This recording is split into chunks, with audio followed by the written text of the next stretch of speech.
말씀의 주제는 나 오직 주만 보입니다입니다. 사실 주님 앞에 말씀을 전하기 위해 매 주마다 준비를 할 때마다 너무나도 부끄러운 마음이 듭니다. 혹시라도 제 안에 있는 깨끗하지 못하고 정결하지 못한 것들이 혹시 주님의 영광을 가리게 되는 것은 아닐까, 그런 두려움이 늘 앞섭니다. 그렇지만 오늘도 제가 말씀 앞에 설 수 있는 것은 이 시간에 은혜를 허락하시는 분도, 그리고 여러분들의 삶을 변화시킬 분도 오직 주님이시기 때문입니다. 그래서 제가 아니라 오직 주만 바라보시면 좋겠습니다. 제가 시작부터 울어서 저희 남편이 보면 오바한다고, 또 저에게 오바를 너무 많이 한다고 그러겠지만, 우리가 읽은 성경 본문의 마가복음 10장 17절의 소제목은 재물이 많은 사람, 같은 내용이 적힌 마태복음 19장 16절에서 30절에서는 이 청년을 재물이 많은 청년, 누가복음에서는 18장 18절에서 부자 관리라고 소개하고 있습니다. 이 청년이 가진 재물이 어느 정도이길래 공관복음 3곳에서 이 청년을 공통된 부자 청년으로, 부자 관리로 소개하고 있는 것일까요? 이 사람은 우리가 그토록 갖고 싶어하는 부와 명예를 다 지닌 장관급 공무원, 고위 공무원에 속하는 사람으로 추정됩니다. 그런데 여기서 다가 아닙니다. 이 청년이 예수님을 만나고 한 행동은 예수님께서 길을 가실 때 달려 나올 정도로 열정이 있고, 꿇어 엎드릴 정도로 겸손하고, 더군다나 그의 질문에 아주 심오하게 선한 선생님이여, 내가 어찌하여야 영생을 얻을 수 있습니까? 라고 묻는 깊이 있는 영적 수준까지 도달한 사람이었습니다. 다 가진 사람, 진정한 엄친아 아닙니까? 그런 그에게 예수님은 그를 꿰뚫어 보시고, 네가 계명을 알지 않느냐? 살인하지 말라, 간음하지 말라, 도둑질하지 말라, 내 부모를 공경하라 라고 모세의 율법을 말씀하십니다.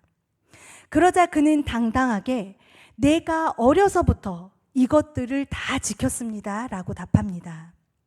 어쩌면 그의 마음에 예수님의 더 심오한 질문과 선하게 살아오도록 노력한 삶을 향한 격려와 칭찬을 바랬을지도 모릅니다.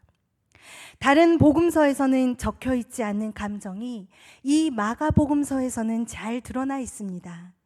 예수님께서 그를 보시고 사랑하셨다고 쓰여 있습니다. 적어도 그는 세상 기준에 자신의 탐욕과 정욕을 위하여 사는 사람은 아니었습니다. 그런 그에게 예수님의 최고의 부르심은 내게 있는 것을 다 팔아 가난한 이들에게 주고 그리고 와서 나를 따르라 라고 그를 제자로 불러주셨습니다. 예수님께서 제자로 불러주신다는 것이 얼마나 영광스러운 일입니까? 그런데 이 부르심의 이전과는 반대로 청년은 근심을 하지 않을 수가 없었습니다. 이 청년이 재물이 많은 고로 이 말씀으로 인하여 슬픈 기색을 띠고 근심하며 갔다고 성경에서 말하고 있습니다. 그의 부르심의 전제 조건이 있었기 때문입니다. 오늘 여러분에게 너를 예수님의 제자로 삼아줄 테니 너의 아파트와 차와 직장과 아내와 자녀를 내버려 두고 나를 따르라 라고 말씀하신다면 여러분은 아멘하고 따라가실 수 있겠습니까? 예수님은 그 부자 간원의 마음의 중심을 꿰뚫어 보고 계셨습니다. 예수님을 만나고 싶어 나무 위에 올라갔던 삭개오를 생각해 보십시오. 그는 로마 정부의 권력에 협력하여 같은 동족의 세금을 착취하며 기득권의 빌부터 손가락질을 하던 말던 자신의 이익만 생각하던 사람이었습니다. 그랬던 그일지라도 예수님을 만나자 기쁨을 참지 못하고 자기 소유의 절반을 가난한 자들에게 나누어 주며 억지로 빼앗은 것이 있다면 4배나 갚겠다고 주님께 약속했습니다. 그런 그에게 예수님은 구원을 선포하셨습니다. 그런데 오히려 삭개오보다 더 착하고 의롭게 살아왔던 이 부자 건원은 왜 근심하며 돌아갈 수밖에 없었을까요? 예수님은 제자들에게 이렇게 말씀하십니다. 재물이 있는 자는 하나님의 나라에 들어가기 심히 어렵도다 하시니 낙타가 바늘기로 가는 것이 부자가 하나님의 나라에 들어가는 것보다 쉬우니라. 이 비유는 자기의 부를 신뢰하는 사람들은 천국에 들어가는 것이 불가능하다는 것을 의미합니다. 결국 그는 근심하며 돌아갈 수밖에 없었습니다. 이전에 자신감이 넘치던 모습이 아닌 근심에 쌓여 슬픈 기색을 하며 떠나는 그를 보며 예수님은 어떤 마음이셨을까요?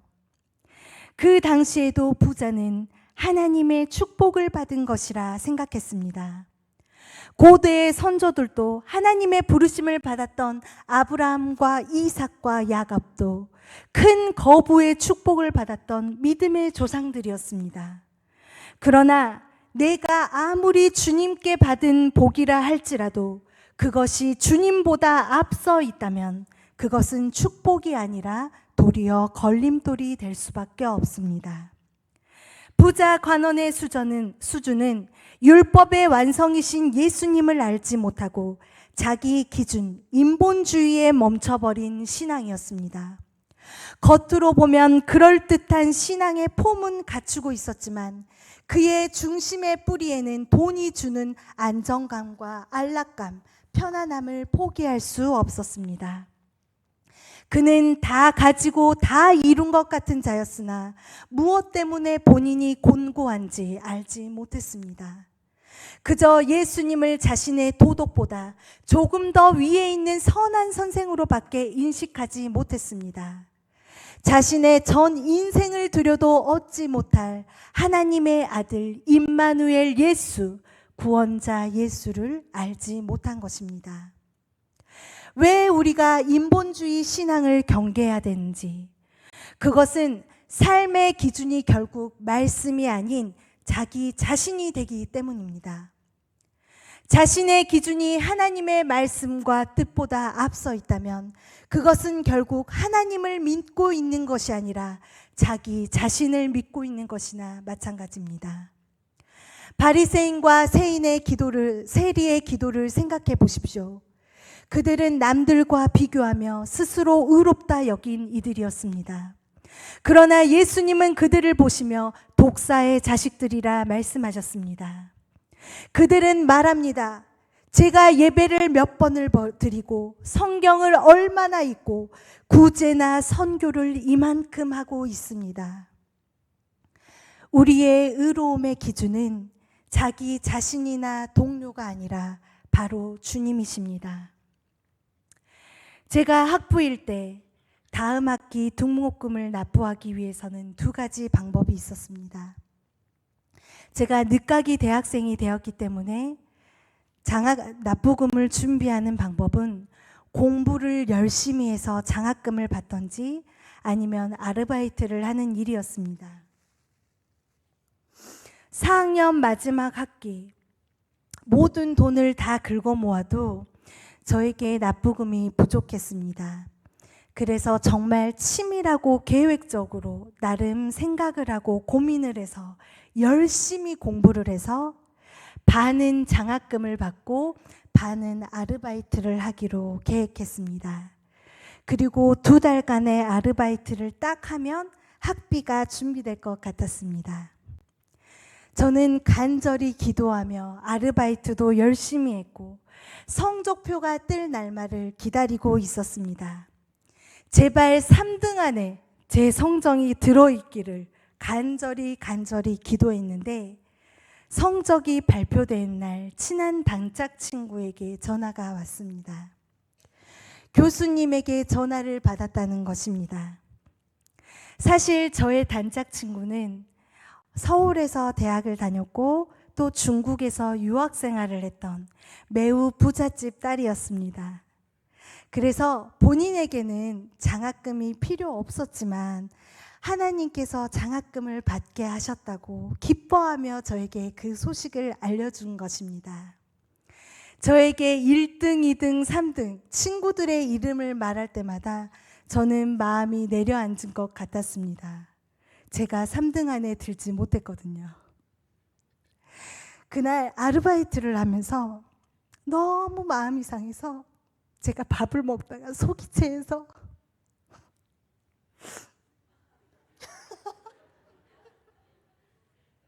집에 가서 오바이트를 했어요. 제가 어떻게 했을까요? 하나님께 불평했습니다. 하나님, 제가 저 잘 먹고 잘 살자고 학교 들어간 게 아니라 하나님께서 공부시켜서 신학생 만들려고 보내신 것 아닙니까? 그런데 납부금을 안 주시면 어쩌자는 거세요? 제가 얼마나 하나님을 원망했는지 몰라요. 그렇게 그 다음 날까지 낙심하고 있을 때 정말 무심했던 예전에 섬겼던 목사님께서 전화를 걸어오셨어요. 그리고 그렇게 그 교회를 다닐 때 생전 용돈 한 번 안 주시던 목사님께서 혜미야, 너 납부금 준비됐니? 사실 저는 누구에게 없는 척을 하거나 부탁하는 걸 잘 못합니다. 제가 좀 고급스럽게 생겼잖아요. 절대 못하죠. 그런데 그때는 변명의 여지가 없었어요. 정말 그 돈이 없이는 제가 학교를 다닐 수 없었기 때문에 준비되지 못했습니다. 그 목사님께서는 액수도 물어보지 않고 저에게 바로 입금해 주셨는데 제가 그 학기 동안 아르바이트를 하지 않아도 될 정도의 돈을 보내주셨습니다. 하루 전에 울며 불며 하나님을 원망했는데 제 마음이 참 하나님께 뻘쭘했습니다. 누가 봐도 이것은 저의 형편을 아시는 하나님께서 일하심이 분명했기 때문입니다. 저는 또 물었습니다. 하나님, 주실 거면 낌새라도 주시지. 왜 저를 이렇게 마음을 지하 60층까지 내려갔다 하나님을 원망하는 꼴을 저의 믿음 없음을 다 보시고 이렇게 보여주시나요? 제가 세운 기준과 방법대로만 하나님이 일하시고 응답하시길 바랬습니다. 내가 세운 계획대로 응답하셔야만 하나님이라고 선을 그어놓고 그분의 일하심을 온전히 믿지 못했습니다. 가난의 광야를 거치지 않고 물질에 훈련되지 않은 사명자는 결국 격길로 가게 된다는 것을 알게 하셨습니다. 언제 성도가 변질이 되는가? 언제 하나님을 믿는다고 하면서 내 기준으로 사는가? 그것은 하나님 앞에 홀로 서 있는 기도의 시간이 없어질 때입니다. 그럴 때 이제 하나님의 말씀이 아닌 부의 가치, 부의 척도에 따라 사람을 판단하고 삶의 기준이 세워지는 것입니다. 부가 우상이 된 사람, 그것은 돈에 묶여 있는 삶입니다. 절대로 자유로운 삶을 살 수 없습니다. 그 부자 관원이 물질이 자신의 전부가 아니었다면 그는 예수님의 제자가 되는 하나님의 영광에 참여하는 자가 되었을 것입니다. 그렇다면 부를 버리라는 것이냐, 꼭 가난해져야만 하는 것이냐 라고 물으신다면 맞습니다. 우리는 가난해져야 합니다. 마음이 가난해져야 합니다. 저를 돌아보더라도 가장 기도가 간절했던 순간이 언제였는지 돌아본다면 아무런 미래가 보이지 않았던 가난할 때였습니다. 우리가 생각하던 완벽하게 준비된 노후와 연금이 우리를 살게 하는 것이 아니라 하나님이 나의 삶을 책임지신다라는 그 믿음 위에 삶을 기뻐하며 살아가는 사람들, 저는 그 사람들을 부의 청직이라고 부르고 싶습니다.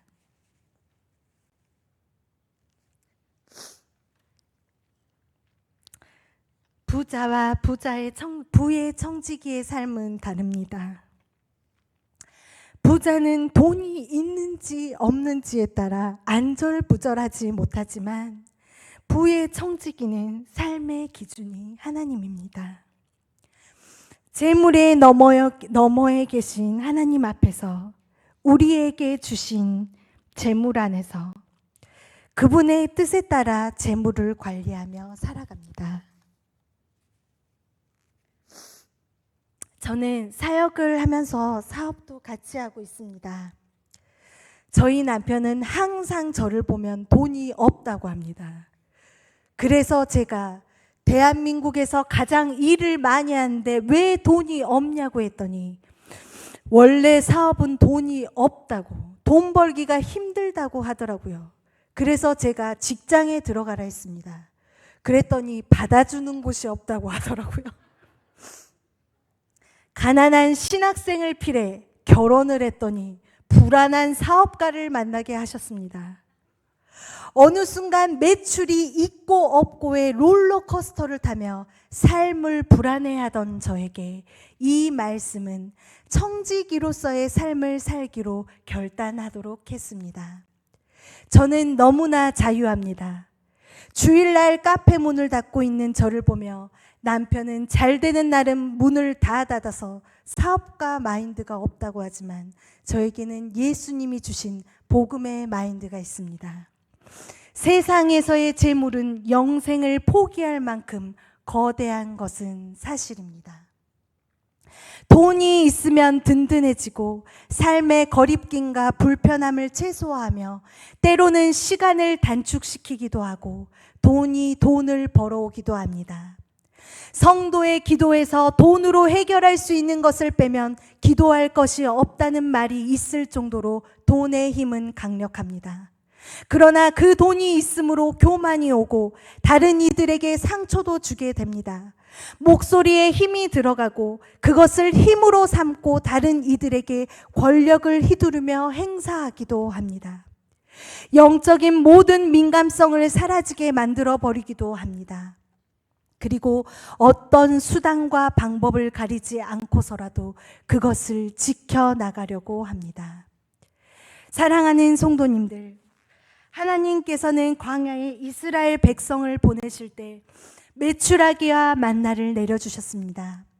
가난에서 굶겨 죽은 이스라엘 백성은 한 명도 없고 불평과 원망과 의심하다 죽은 사람은 있었습니다. 우리는 어떻게 해서든 광야에서 벗어나려 하지만 광야만큼 큰 교훈을 주고 나를 변화시키고 하나님을 가까이 배울 수 있는 때는 없는 것 같습니다.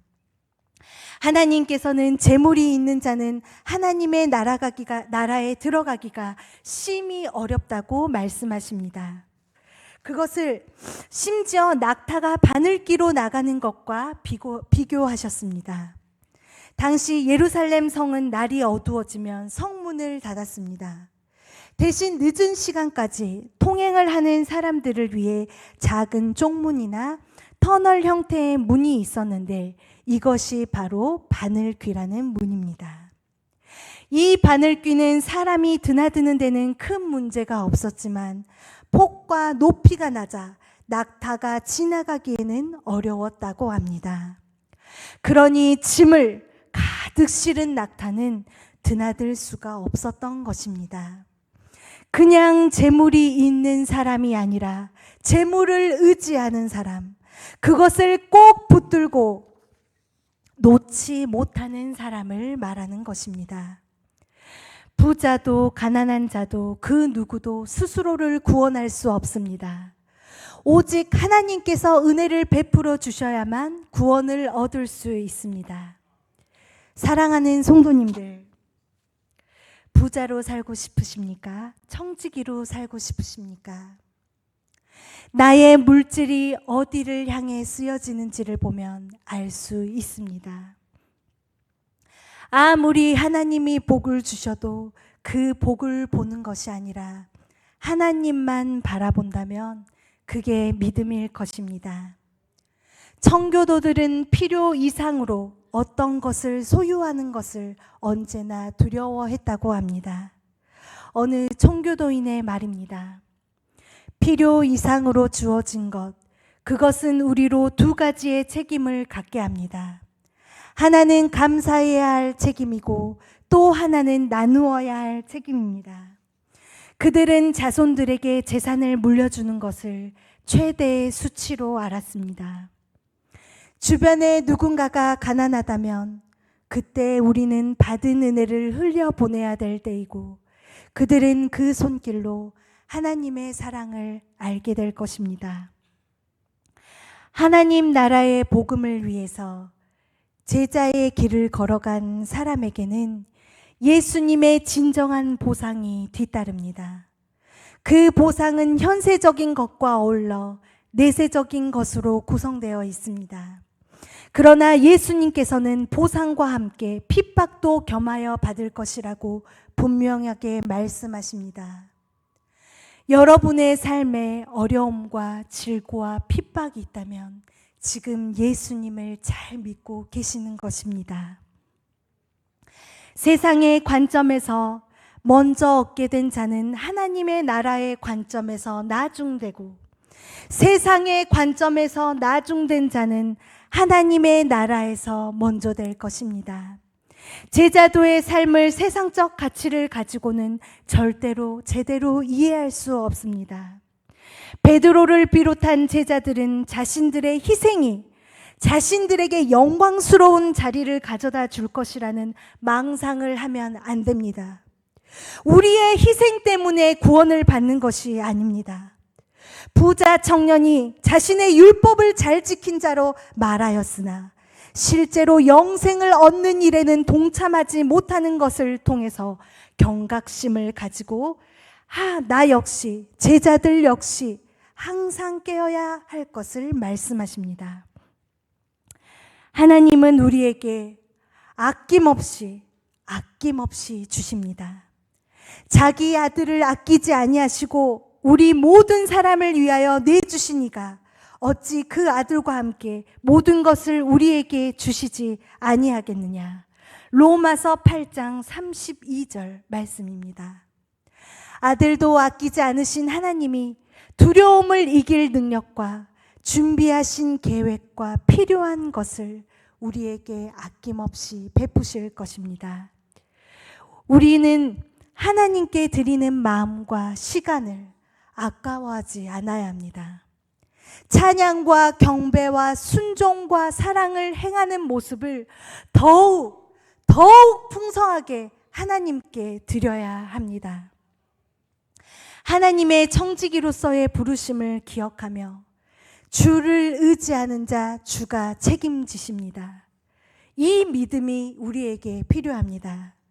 그리하여 우리에게 주어진 것에 대한 집착이 아닌 나 오직 주만 보입니다 라고 고백하며 자유와 풍성한 은혜의 삶을 살아가는 저와 성도님들이 되기를 간절히 소망합니다.